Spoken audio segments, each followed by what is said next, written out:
की शुरुआत में हम देखते हैं एक लड़की जेल कस्टडी में बैठी है। अगला सीन आपको डरने पे मजबूर कर देगा। हम देखते हैं वो लड़की बाथरूम में बैठकर इंसान का मांस काट रही है। वो मांस इधर उधर बिखरा पड़ा है। हाँ, इंसान का मांस, आपने ठीक ही सुना। लेकिन क्या हुआ था जो लड़की इतनी भयंकर हो गई? अब सीन चेंज होता है और फिर से जेल कस्टडी में आ जाता है। जो लड़की है मुख्य चरित्र में, उसका नाम है मोना। मोना के सामने उसकी माँ बैठी हुई होती है और उसकी माँ उसको ये बोलती है कि तूने ऐसा क्यों किया। मोना उसकी माँ को ये कहती है कि तुम जानना चाहती हो मैंने ऐसा क्यों किया। अब सीन फिर से फ्लैशबैक में चला जाता है। वहाँ हम देखते हैं एक इंसान जिसका नाम है पकात, उसके साथ उसकी आधी उम्र की एक लड़की जिसका नाम है माही। दोनों एक नदी के किनारे बैठे हैं और कुछ गपशप कर रहे हैं। उनकी बातों से हमें ये पता चलता है पकात चाहता है कि माही उसके साथ किसी होटल में जाए और माही इस बात से अभी राजी नहीं है। माही टिकटॉक में वीडियो डालती है और वो ये चाहती है कि पकात अभी उसे इस वीडियो बनाने में मदद करे। और कुछ देर बाद हम देखते हैं पकात माही को वीडियो बनाने में मदद कर रहा है। और कुछ देर बाद हम ये भी देखते हैं माही पकात से ये कहती है कि उसे एक रिंग लाइट चाहिए और पकात भी उसे वादा करता है कि हाँ वो उसे एक रिंग लाइट देगा। सीरत में पकात और माही के बीच एक अवैध संपर्क है, इसलिए पकात माही का हर बात मान लेता है। मूवी में पकात का कैरेक्टर एक दुष्चरित्र कैरेक्टर है जो अपने मोहल्ले के सारे औरत पे बुरी नजर डालता है। यहाँ तक कि अपनी बेटी के प्राइवेट ट्यूटर पे भी उसकी बुरी नजर है। इसके बाद हम देखते हैं पकात के फोन में माही का फोन आता है। माही उसकी साली है और वो फोन करके पकात को ये बताती है कि उसके पिताजी लौट आए हैं। असलियत में माही मोना की बहन है। उसके पिताजी 16 साल पहले उन लोगों को छोड़कर कहीं चले गए थे। कुछ दिनों के बाद मोना के माँ को ये पता चलता है कि उसके पति सऊदी अरब चले गए थे और वहाँ पे जाके शादी करके नया संसार बसा लिया। और मोना की माँ बच्चों को पालने के लिए मजबूरी में मोना माही के चाचा के पास रहने लगी। दूसरी तरफ हम देखते हैं मोना उसकी माँ को पूछती है कि सच में उसके पिताजी लौट आए हैं कि नहीं, तो उसकी माँ कहती है हाँ ये सच है। अगले दिन सुबह मोना अपनी माँ के घर के लिए निकल पड़ती है बच्चे और पति को लेकर। रास्ते में मोना के पति मोना से ये पूछता है कि वो इतने दिन बाद उसके पिताजी को देखकर पहचान पाएगी या नहीं। ये भी पूछता है कि उसके पिताजी का दूसरा कोई परिवार है या नहीं। मोना इस बात का कुछ भी उत्तर नहीं देती है। मोना अपने मायके पहुंचती है और बहन माही से पूछती है पिताजी अब कहाँ हैं, और माही कहती है वो सो रहे हैं। इसके बाद हम देखते हैं मोना उसकी माँ से पूछती है कि इतने दिनों बाद वो क्यों लौट आए हैं। उसकी माँ ये कहती है उनके पिताजी ने जो दूसरा घर बसाया था वो टूट गया है और वो शायद अब यहीं रहेंगे। अगले सीन में हम देखते हैं माही पकात यानी उसके जीजाजी से पूछती है कि उन्होंने रिंग लाइट लाया या नहीं। पकात माही को रिंग लाइट देता है और उनको करीब लाने की कोशिश करता है। अगले सीन में हम देखते हैं पकात मोना से कहता है कि उसके पिताजी इतने दिनों बाद विदेश से लौटा है तो बहुत सारा पैसा कमा के लौटा होगा, तो उसमें से 10 लाख रुपया वो पकात को दे और उनमें से कुछ रुपया वो देकर वो एक बांस का बिजनेस चालू करेगा। लेकिन मोना इस बात से सहमत नहीं होती और वो ये पकात से कहती है कि वो उसके पिताजी से रुपया नहीं मांग पाएगी। इसके बाद हम देखते हैं मोना उसके पति से कुछ रुपया मांगती है क्योंकि आज उनके बेटी का जन्मदिन है तो कुछ गिफ्ट लाना है। मोना अपने पिताजी से पैसा मांगने से इनकार करने से पकात खुद अपने ससुर के पास चला जाता है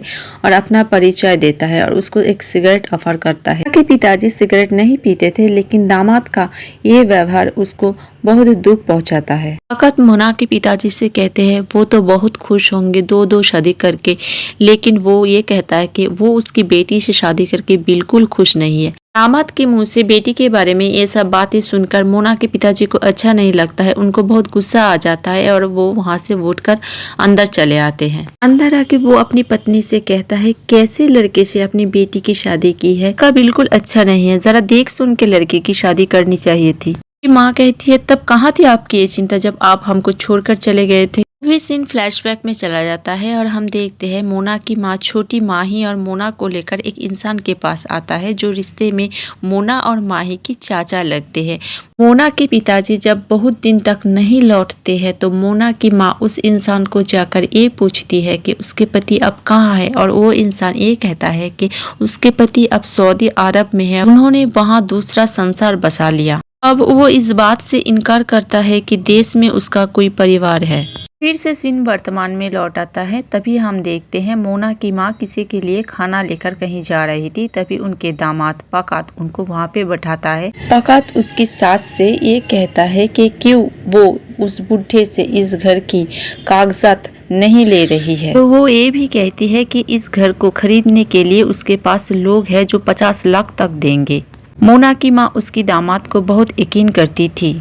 तो उसकी सास को ये कहता है कि वो उस बुढ़े को समझा बुझाकर कागजात पे दस्तखत करवा लेगा। बात उस बुढ़े के घर में आता है। ये बुढ़ा इंसान और कोई नहीं है, ये वही इंसान है जिसके पास 16 साल पहले माही को लेके उसकी माँ आश्रय के लिए आई थी। रिश्ते में उनके चाचा थे। पकात उस बुढ़े से ये कहता है कि वो उसको विदेश में लेकर ट्रीटमेंट कराएगा, लेकिन पकात की लाख कोशिश के बावजूद वो इंसान कागजात पे दस्तखत नहीं करता है। उसी रात मोना जब हाथ मुंह धोने के लिए बाहर आती है तभी वॉशरूम की तरफ से कुछ अजीब सी आवाज उसको सुनाई देती है। वॉशरूम की तरफ जाती है और उसके पति और बहन को आपत्तिकर अवस्था में देखती है, जो देखकर उसकी पैरों तले की जमीन खिसक जाती है। देख के उसका दिमाग खराब हो जाता है। वो उसकी बहन को ये कहती है, क्या मिला तुझको मेरा घर बर्बाद करके? तुझे क्या मेरा ही घर मिला था बर्बाद करने के लिए?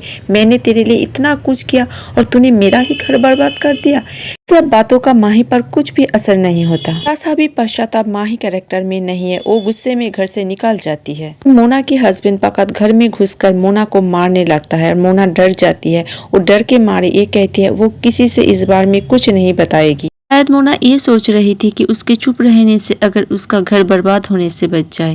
मोना रोते हुए उसकी माँ के पास गई ये बोलने के लिए कैसे माही ने उसका घर बर्बाद किया, लेकिन उसके माँ ने उल्टा मोना को ही डांटा, ये कह कर के बहुत दिन बाद उसके पिताजी घर लौटे हैं, वो अभी कुछ नया झमेला नहीं चाहती है। मोना की माँ मोना से ये भी कहती है कि वो उसके पति को संभाल नहीं पाया, वो उसकी गलती है। यानी फिर से फ्लैशबैक में चला जाता है जब मोना की माँ अपने पति की तलाश के लिए मोना माही के चाचा के पास जाती है। उसके चाचा ये कहता है कि वो रहने के लिए जगह तो दे देगा, लेकिन बच्चों की पढ़ाई लिखाई का क्या होगा।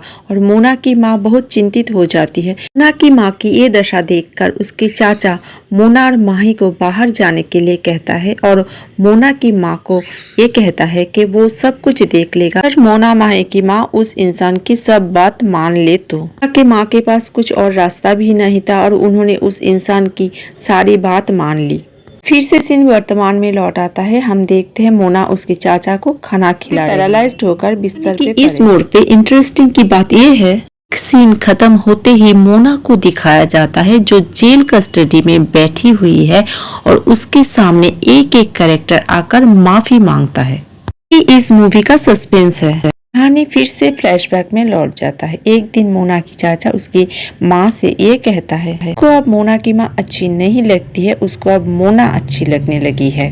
ये बात सुन के मोना की माँ बहुत गुस्सा हो जाती है। की माँ बिस्तर से उठकर उसके चाचा को जोरों का तमाचा लगाती है और बहुत पीटती भी है। इन सब बातों का मोना की चाचा पर कोई भी असर नहीं होता। वो मोना की माँ को ये कहती है कि उसको जो चीज पसंद आ जाता है वो उसको हासिल करके ही रहता है।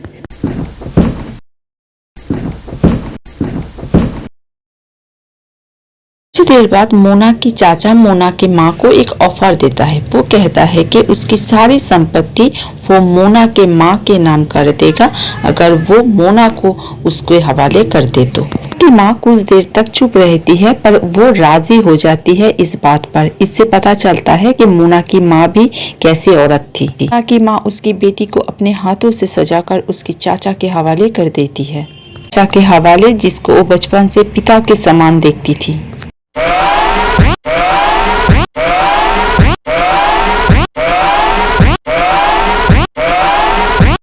मोना की माँ मोना को ये कहती है जिंदगी में बहुत कुछ घटनाएं घटती है लेकिन सबको याद नहीं रखना चाहिए। लेकिन इन सभी बातों का मोना के दिल पे गहरा असर पड़ता है। इन फिर से वर्तमान में लौट आता है और आज मोना की बेटी की जन्मदिन है और सभी जन्मदिन की तैयारी में लगे हैं।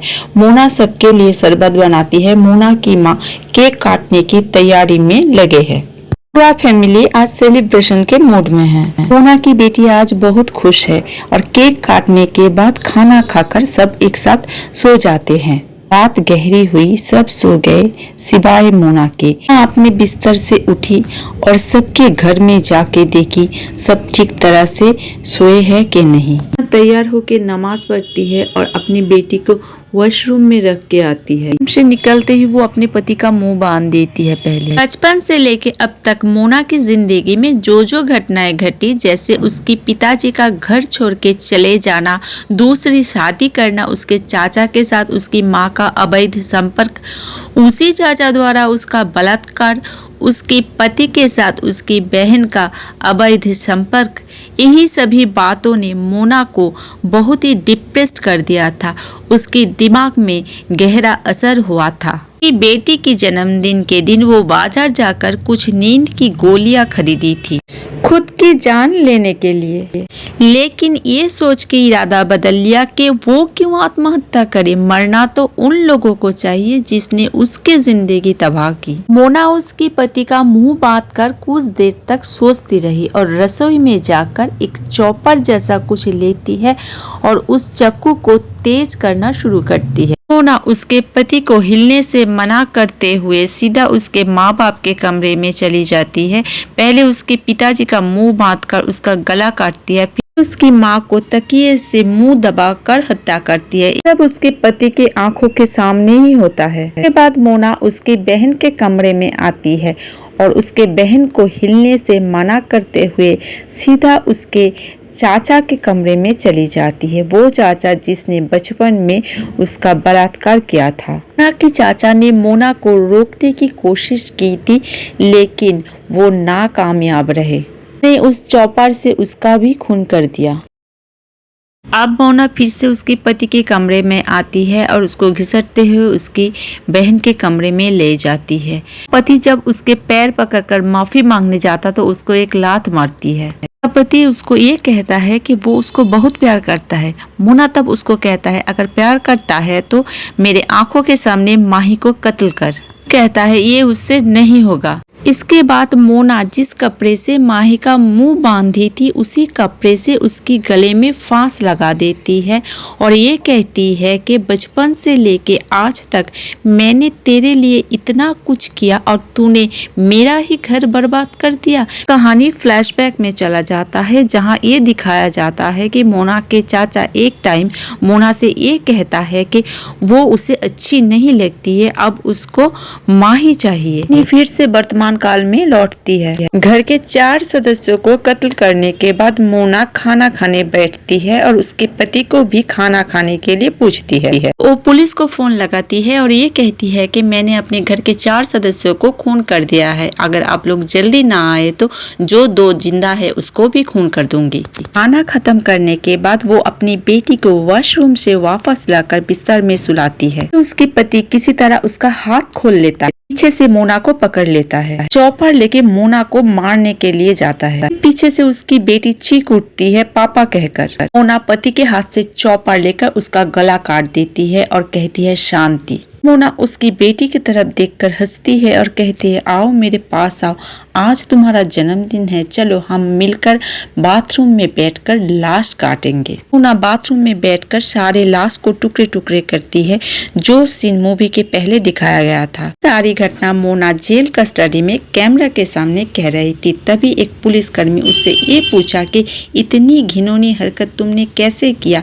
तभी मोना उस पुलिसकर्मी से ये पूछने लगा, अगर ये सब आपके साथ होता तो आप क्या करते। साथ मूवी खत्म हो जाती है। 21 में घटी बांग्लादेश की एक सच्ची घटना पर आधारित रेहान रफी का ये मूवी है।